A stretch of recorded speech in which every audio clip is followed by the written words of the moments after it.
เมื่อก่อนเป็นคนกินกาแฟหวานทุกมื้อเด้อกินแล้วก็ฟินแต่แอบกังวลเรื่องน้ำตาล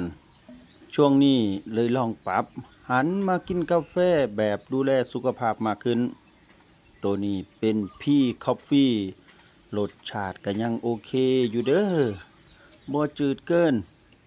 คนติดหวานแบบเฮาก็ยังกินได้สิ่งที่ชอบก็คือกินตอนเช้าแล้วรู้สึกสดชื่นบ่หนักท้อง